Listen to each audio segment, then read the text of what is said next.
श्री गणेशाय नमः। ओम नमः शिवाय। हर हर महादेव। दोस्तों, आगे की कथा प्रारंभ करते हैं। आज चतुर्विंशो अध्याय, दैत्यराज जलंधर तथा भगवान शिव का घोर संग्राम। भगवान शिव द्वारा चक्र से जलंधर का शिरच्छेदन, जलंधर का तेज शिव में प्रविष्ट होना, जलंधर वध से जगत में सर्वत्र शांति का विस्तार। व्यास जी बोले, ब्रह्मा जी के श्रेष्ठ पुत्र परम बुद्धिमान हे सनत कुमार जी, आपने इस परम अद्भुत कथा का श्रवण कराया। इसके बाद क्या हुआ? उस युद्ध में वह दैत्य जलंधर किस प्रकार मारा गया, ऐसे कहिए। सनत कुमार बोले, जब वह दैत्यपति जलंधर पार्वती को ना देखकर युद्ध भूमि में लौट आया और गांधर्वी माया विलीन हो गई, तब वृषभध्वज भगवान शंकर चैतन्य हुए। माया के अंतर ध्यान हो जाने पर भगवान शंकर को ज्ञान हुआ। तदंतर संहार करने वाले शंकर लौकिक गति का आश्रय लेकर अत्यधिक क्रुद्ध हुए। इसके बाद शिव जी विस्मित मन तथा क्रुद्ध होकर जलंधर से युद्ध करने के लिए चल दिए। उस दैत्य ने भी शिव जी को पुनः आता हुआ देखकर उन पर बाणों की वर्षा करना आरंभ कर दिया।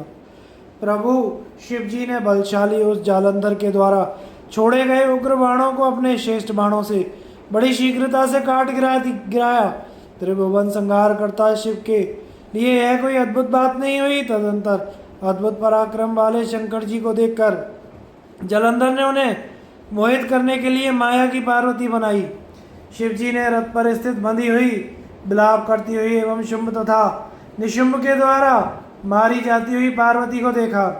तब उस स्थिति वाली पार्वती को देखकर लौकिक गति प्रदर्शित करते हुए शिव जी सामान्य जनों की तरह अत्यंत व्याकुल हो उठे। उस समय अनेक प्रकार की लीलाओं में प्रवीण शंकर जी के अंग शिथिल हो गए और अपना पराक्रम भूलकर वे दुखी होकर मुख नीचे करके मौन हो गए। उसके बाद जलंधर ने पुंख तक धंसने वाले 3 बाणों से वेग पूर्वक शिवजी के सिर, हृदय तथा उदर प्रदेश पर प्रहार किया। तब महालीला करने वाले तथा ज्ञान तत्व वाले भगवान रुद्र ने क्षण भर में अग्नि ज्वाला के समूह से युक्त अत्यंत भयंकर रौद्र रूप धारण कर लिया। उनके इस अति महारौद्र रूप को देखकर महादैत्यगण सम्मुख खड़े रहने में असमर्थ हो गए और 10 दिशाओं में भागने लगे। हे मुनीश्वर, उस समय वीरों में विख्यात महावीर जो शुंभ निशुंभ थे, वे भी रण में स्थित न रह सके। जलंधर द्वारा रची गई माया क्षण भर में विलुप्त हो गई। उस संग्राम में चारों ओर महान हाहाकार होने लगा। तब उन दोनों को भागते हुए देखकर क्रुद्ध हुए रुद्र ने धिक्कार कर उन शुंभ निशुंभ को इस प्रकार शाप दिया। रुद्र बोले, तुम दोनों दैत्य महान दुष्ट हो। तुम दोनों पार्वती को दंड देने वाले हो, मेरा महान अपराध करने वाले हो और इस संग्राम से भाग रहे हो। युद्ध से भागने वाले को नहीं मारना चाहिए, अतः मैं तुम दोनों का वध नहीं करूंगा, किंतु गौरी मेरे युद्ध से भागे हुए तुम दोनों का वध अवश्य करेंगी। अभी शंकर जी यह बात कह ही रहे थे कि जलती हुई अग्नि के समान समुद्रपुत्र जलंधर अत्यंत क्रुद्ध हो उठा। उसने बड़े वेग के साथ शिवजी पर तीक्ष्ण बाणों की वर्षा प्रारंभ कर दी, जिससे पृथ्वी तल बाणों के अंधकार से ढक गया। अभी रुद्र उसके बाणों को काटने में ही लगे थे कि इतने में उस बलशाली ने परिघ से वृषभ पर प्रहार किया। उस प्रहार से आहत हुआ वृषभ रणभूमि में पीछे की ओर हटने लगा। शंकर जी द्वारा खींचे जाने पर भी वह युद्ध भूमि में स्थित न रह सका। हे मुनीश्वर, उस समय महारुद्र ने सभी के लिए अति दुस्सह अपना तेज लोक में दिखाया, यह सत्य है। उन प्रभु रुद्र ने अत्यधिक क्रुद्ध होकर रौद्र रूप धारण कर लिया और वे सहसा प्रलय काल की अग्नि के समान अत्यंत भयंकर हो गए। मेरु श्रृंग के समान अचल उस दैत्य को अपने आगे स्थित तथा दूसरे से अवध्य जानकर वे स्वयं उस दैत्य को मारने के लिए उद्यत हो गए। जगत की रक्षा करने वाले उन महाप्रभु ने ब्रह्मा के वचन की रक्षा करते हुए और हृदय में दया का भाव रखते हुए उस दैत्य के वध के लिए मन में निश्चय किया। उस समय क्रोध करके अपनी लीला से त्रिशूलधारी भगवान शंकर ने महासमुद्र में अपने पैर के अंगूठे से शीघ्र ही भयानक तथा अद्भुत रथ चक्र का निर्माण किया। उन्होंने उस महासमुद्र में अत्यंत जाज्वल्यमान रथ चक्र का निर्माण करके तथा यह स्मरण करके निश्चय ही इससे तीनों लोगों का वध किया जा सकता है, वे दक्ष, अंधक, त्रिपुर तथा यज्ञ का विनाश करने वाले भगवान शंकर हंसते हुए बोले। महारुद्र बोले, हे जलंधर, मैंने महासमुद्र में अपने पैर के अंगूठे से इस चक्र का निर्माण किया है। यदि तुम बलवान हो तो इस चक्र को पानी के बाहर करके मुझसे युद्ध करने के लिए ठहरो, अन्यथा भाग जाओ। सनत कुमार बोले, उनके वचन को सुनकर जलंधर की आंखें क्रोध से जलने लगीं। वह अपने क्रोध भरे नेत्रों से शंकर जी को जलाता हुआ सा उनकी ओर देखने लगा।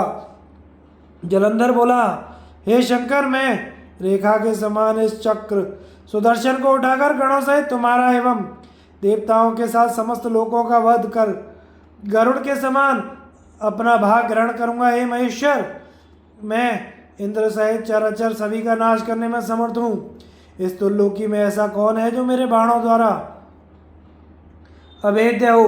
मैंने अपनी बाल्यावस्था में ही तपस्या के प्रभाव से ब्रह्मा को भी जीत लिया था और वे बलवान ब्रह्मा मुनियों और देवताओं के साथ मेरे घर में हैं। हे रुद्र, मैंने चराचर सहित संपूर्ण त्रिलोकी को क्षण मात्र में जला दिया और अपनी तपस्या से भगवान विष्णु को भी जीत लिया है। फिर मैं तुम्हें क्या समझता हूँ? इंद्र, अग्नि, यम, कुबेर, वायु, वरुण आदि सभी मेरे पराक्रम को उसी प्रकार नहीं सह सकते जिस प्रकार सर्प गरुड़ की गंध को नहीं सहन कर सकते। हे शंकर, स्वर्ग तथा भूलोक में मेरे लिए कोई वाहन नहीं मिला। मैंने समस्त पर्वतों पर जाकर सभी गणेश्वरों को परास्त किया है। मैंने अपनी खुजली मिटाने के लिए पर्वतराज हिमालय, मंदर, शोभा में नील पर्वत तथा सुंदर मेरू पर्वत को अपने बाहुदंड से घिस डाला है।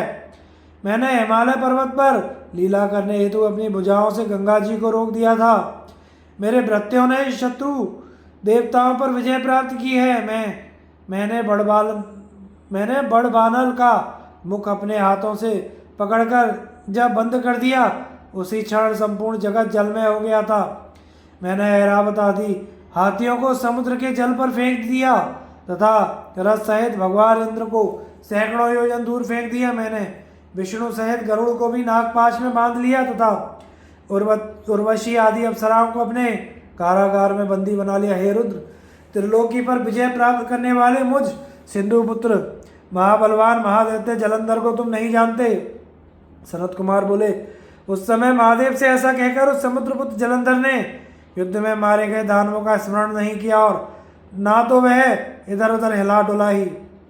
उस दुर्विनीत एवं मदांध दैत्य ने दोनों बाहुओं को ठोककर अपने बाहुबल से तथा कटु वचनों से रुद्र का अपमान किया। उस दुष्ट द्वारा कहे गए अमंगल वचनों को सुनकर महादेव हंसे तथा बहुत क्रोधित हो उठे। उन्होंने अपने पैर के अंगूठे से जिस सुदर्शन नामक चक्र का निर्माण किया था उसको अपने हाथ में ले लिया। उसको मारने के लिए रुद्र उद्यत हो गए। भगवान शिव ने प्रलय काल की अग्नि के सदृश एवं करोड़ों सूर्यों के समान दीप्यमान उस सुदर्शन चक्र को उस पर फेंका। आकाश तथा भूमि को प्रज्वलित करते हुए उस चक्र ने वेग से जलंधर के पास आकर बड़े बड़े नेत्रों वाले उसके सिर को वेगपूर्वक काट दिया। उस सिंधुपुत्र दैत्य का शरीर एवं सिर भूतल को नादित करता हुआ रथ से पृथ्वी पर गिर पड़ा और चारों ओर महान हाहाकार होने लगा। काले पहाड़ के समान उसका शरीर दो टुकड़े होकर उसी प्रकार गिर पड़ा जैसे वज्र के प्रहार से अति विशाल पर्वत दो टुकड़े होकर समुद्र में गिर पड़ता है। हे मुनीश्वर, उसके भयंकर रक्त से सारा जगत व्याप्त हो गया। उससे पृथ्वी लाल हो जाने से विकृत हो गई। शिव जी की आज्ञा से उसका संपूर्ण रक्त एवं मांस महारौरव नरक में जाकर रक्त का कुंड बन गया। उसके शरीर से निकला हुआ तेज शंकर में उसी प्रकार समा गया जिस प्रकार वृंदा के शरीर से उत्पन्न तेज गौरी में प्रविष्ट हो गया था। जलंधर को मरा हुआ देखकर उस समय देव, गंधर्व, नागगण अत्यंत प्रसन्न हो उठे और शंकर जी को साधुवाद देने लगे। सभी देव, सिद्ध एवं मुनीश्वर भी प्रसन्न हो गए और पुष्प वृष्टि करते हुए उच्च स्वर में उनका यशोगान करने लगे। देवांगनाएं प्रेम से विफल होकर अति आनंद पूर्वक नृत्य करने लगीं। मनोहर राग युक्त शब्दों से किन्नरों के साथ सुंदर पदों को गाने लगी। हे मुने, उस समय वृंदापति जलंधर के मर जाने पर सभी ओर पवित्र एवं सुखद स्पर्श वाली दिशाएं प्रसन्न हो गई। शीतल, मंद, सुगंध तीनों प्रकार की वायु चलने लगी। चंद्रमा शीतलता से युक्त हो गया। सूर्य परम तेज से तपने लगा। शांत अग्नि जलने लगी और आकाश निर्मल हो गया। इस प्रकार हे मुने, अनंत मूर्ति सदाशिव के द्वारा उस समुद्रपुत्र जालंधर के मारे जाने पर संपूर्ण त्रैलोक्य अत्यधिक शांति में हो गया। इस प्रकार शिव महापुराण के अंतर्गत द्वितीय रुद्र संहिता के पंचम युद्ध खंड में जलंधर वध उपाख्यान के अंतर्गत जलंधर वध वर्णन नामक 24वां अध्याय पूर्ण हुआ। अथ पंचविंशो अध्याय जलंधर वध से प्रसन्न देवताओं द्वारा भगवान शिव की स्तुति। सनत कुमार बोले, हे व्यास, इसके बाद ब्रह्मा आदि सभी देवता एवं मुनिगण सिर झुकाकर प्रिय वाणी से देव देवेश की स्तुति करने लगे। देवता बोले, हे देव देव, हे महादेव, हे शरणागत वत्सल, आप सदा सज्जनों को सुख देने वाले तथा भक्तों का दुख दूर करने वाले हैं। आप अद्भुत उत्तम लीला करने वाले, एकमात्र भक्ति से प्राप्त होने वाले, दुर्लभ तथा दुष्ट जनों के द्वारा दुराराध्य हैं। हे नाथ, आप सर्वदा प्रसन्न रहें। हे प्रभु, वेद भी यथार्थ रूप से आपकी महिमा को नहीं जानते। महात्मा लोग अपनी बुद्धि के अनुसार आपके उत्तम यश का गान करते हैं। हजार मुखों वाले शेषनाग आदि प्रेम पूर्वक सदा आपकी अत्यंत गूढ़ महिमा का गान करते हैं एवं वे अपनी वाणी को पवित्र करते हैं। हे देवेश, आपकी कृपा से जड़ भी ब्रह्म ज्ञानी हो जाता है और आप सदा भक्ति से ही प्राप्त है, ऐसा वेद कहते हैं। हे प्रभु, आप दीन दयाल तथा सदा सर्वत्र व्यापक निर्विकार एवं सज्जनों के रक्षक हैं। आप सद्भक्ति से आविर्भूत हैं। हे महेशान, आपकी भक्ति से बहुत लोग इस लोक में सभी प्रकार के सुख का उपभोग करके सिद्धि को प्राप्त हुए हैं और निराकार उपासना से दुखित हुए हैं। हे प्रभु, पूर्व समय में यदुवंशी भक्त दाशार्य तथा उनकी पत्नी कलावती ने आपकी भक्ति से ही परम सिद्धि प्राप्त कर ली थी। हे देवेश, इसी प्रकार राजा मित्रसेन तथा उनकी पत्नी मदयंती ने भी आपकी भक्ति से ही परम कैवल्य पद को प्राप्त किया था। के नरेश की सौमनी नामक कन्या ने आपकी भक्ति से महायोगियों के लिए भी दुर्लभ परम सुख प्राप्त किया था। हे प्रभु, राजाओं में श्रेष्ठ विमर्शन ने आपकी भक्ति से 7 जन्म पर्यंत अनेक प्रकार के सुखों का उपभोग करके सदगति प्राप्त की थी। नरव श्रेष्ठ चंद्रसेन ने आपकी भक्ति द्वारा दुख से छुटकारा पाया तथा इस लोक में एवं परलोक में नाना प्रकार के भोग प्राप्त करते हुए वे आनंद करते रहे। महावीर के शिष्य गोपी पुत्र श्री कर्ण ने भी आपकी भक्ति से इस लोक में परम सुख भोग कर परलोक में सदगति प्राप्त की। आपने प्रसन्न होकर सप्तरथ नामक भूपति का दुख हरण किया और उन्हें सदगति प्रदान की। आपने राजपुत्र धर्मगुप्त को सुखी बनाया तथा उन्हें तार दिया। हे महाप्रभु, आपने माता के उपदेश से आपकी भक्ति करने वाले शुचिव्रत नामक ब्राह्मण को कृपा पूर्वक धनवान एवं ज्ञानी बना दिया। नरवश्रेष्ठ चित्रवर्मा ने आपकी भक्ति से इस लोक में दुर्लभ सुखों को भोग कर अंत में सदगति प्राप्त की। चंद्रांगद नामक राजपुत्र ने अपनी स्त्री सीमंती सहित आपकी भक्ति से सारे दुखों का त्याग कर सुख संपन्न हो महागति को प्राप्त किया। हे शिव, मंदर नाम वाला ब्राह्मण जो वेश्यागामी अधम तथा महाखल था, वह भी आपकी भक्ति से युक्त होकर आपका पूजन कर उस वेश्या के साथ सदगति को प्राप्त हुआ। हे प्रभु, भद्रायु नामक राजपुत्र ने भी आपकी भक्ति द्वारा कृपा प्राप्त कर दुखों से मुक्त हो सुख प्राप्त किया था और माता के साथ परम गति प्राप्त की। हे महेश्वर, सदा अभक्षय भक्षण करने वाला तथा सभी स्त्रियों में संभोगरत दुर्जन भी आपकी सेवा से मुक्त हो गया। हे शंभो, चिता की भस्म धारण करने वाला शंबर जो शिव का महाभक्त था, वह नियम पूर्वक सदा चिता का भस्म धारण करने से शंकर रूप हो अपनी स्त्री के साथ आपके लोक को गया।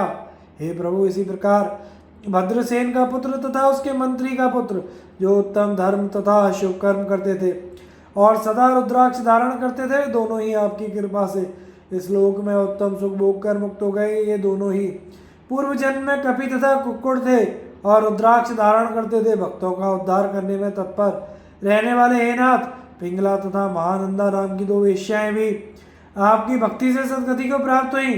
किसी ब्राह्मण की शारदा नामक कन्या बाल विधवा हो गई थी, वह आपकी भक्ति के प्रभाव से पुत्रवती तथा सौभाग्यवती हो गई।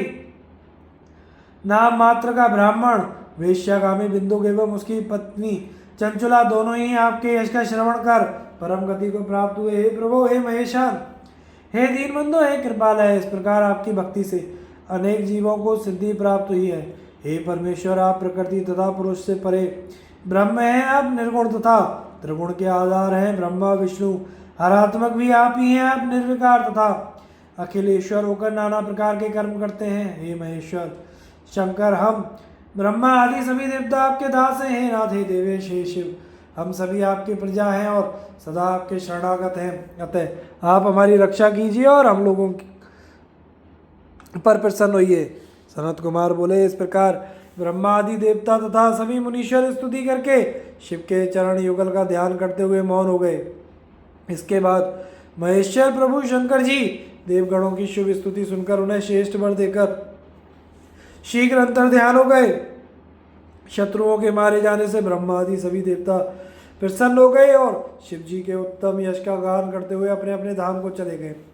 जलंधर वध से संबंधित भगवान शिव का यह श्रेष्ठ आख्यान पुण्य को देने वाला एवं पापों को नष्ट करने वाला है। देवताओं द्वारा की गई यह स्तुति पुण्य देने वाली, समस्त पापों को नष्ट करने वाली, सब प्रकार के सुखों को देने वाली तथा सर्वदा महेश्वर को आनंद प्रदान करने वाली है। जो इन दोनों आख्यानों को पढ़ता है अथवा पढ़ाता है वह इस श्लोक में महान सुख भोग कर अंत में गणपतित्व को प्राप्त करता है। इस प्रकार श्री शिव महापुराण के अंतर्गत द्वितीय रुद्र संहिता के पंचम युद्ध खंड में जलंधर वधोपाख्यान के अंतर्गत देवी स्तुति वर्णन नामक 25वां अध्याय पूर्ण हुआ। तो आगे की कथा का प्रसारण अगले भाग में करेंगे।